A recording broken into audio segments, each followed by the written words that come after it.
Okay, well, we're just going to take a look at this page here on the finding tangents to a curve and how we do those with the calculator and so on. We've talked about the story of Bolt, and we've talked about differentiation and instantaneous rates of change. I've shown you like a secant line where you basically get these points closer and closer together. That basically the closer your change in x and change in y become very, very tiny as you move these 2 points closer and closer together. And when you're doing that, by doing that, you're basically figuring out the instantaneous rate of change along basically a curve. And so what we want to be able to do is use our calculators and tangents to basically determine the instantaneous rate of change. So we know that we can do this with Desmos.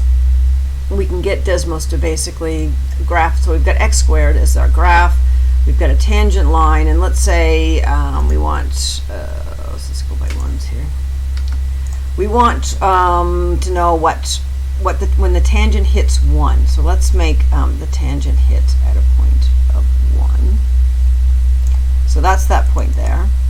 And basically, when this tangent hits this parabola, this curving shape, at the point 1, we basically, if we can know what the gradient of that tangent is, then we know the instantaneous rate of change at that point. So there's a point there. That's 3, 5, right? 3, 5.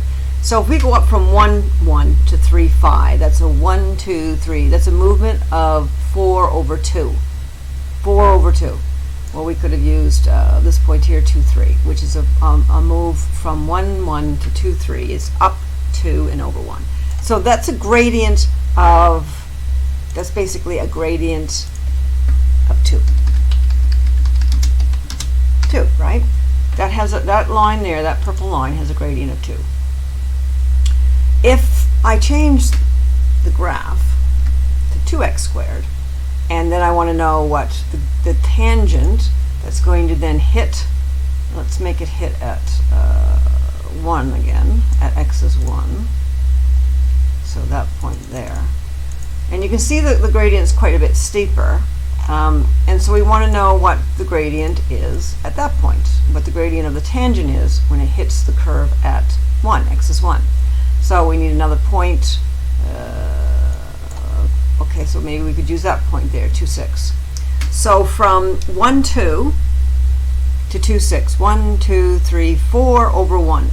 4 over 1. So the gradient for that one is 4. You see how that works? So using tangents to figure out what the gradient, the instantaneous rate of change is at a particular point. Now, we don't want to have to do sort of make it hit and move tangents around, because that's not a very efficient way of doing it. So we want to be able to use our calculators to do this.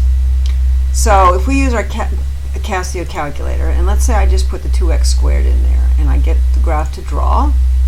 Now, one of the things that I have to make sure that I have to go to Shift Setup, and I have to make sure for this to work that my Casio calculator has derivative on. So we're doing a differentiation. We're not doing it formally yet, but we need that function on for a calculator.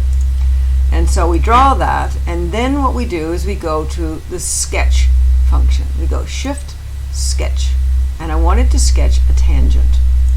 Boom. And I have to hit Enter.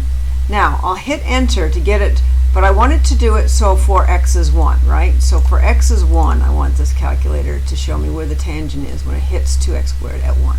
So I'm just going to hit 1.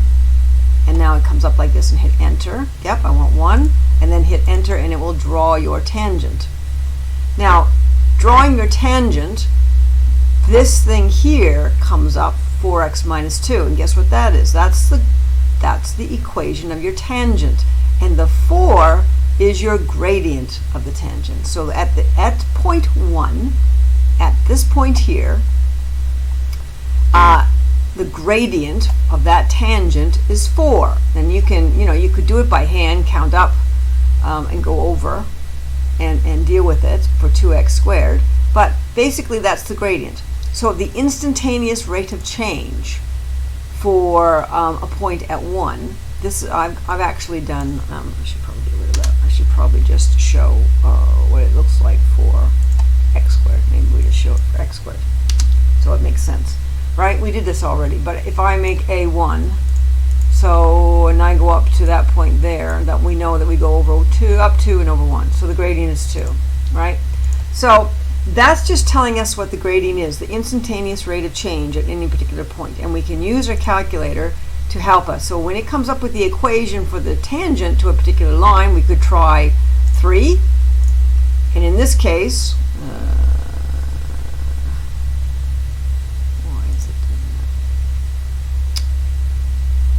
Delete, clear. Okay, let's do this again. Draw.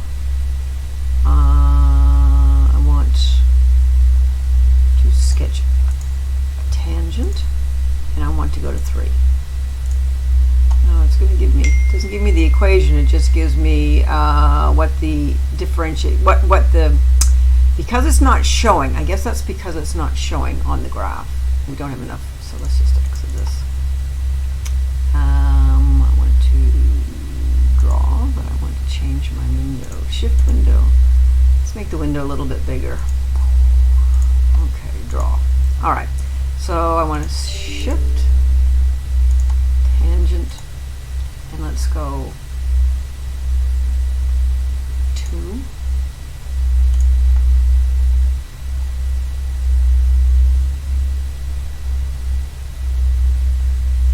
Suddenly not giving my equation, but this thing here is giving me, oh, that's because I didn't sketch the tangent. Sketch the tangent, please, at x is 2. There it is. Now it gives me the equation. So there's the 8. That's the 8. That's the tangent. That's my instantaneous rate of change at that point, right? So your calculator will draw a tangent. You have to hit enter twice in order for it to draw the tangent. It gives you the equation of the tangent, and then that gradient in front of the x is your instantaneous rate of change at x is 2 for this particular graph.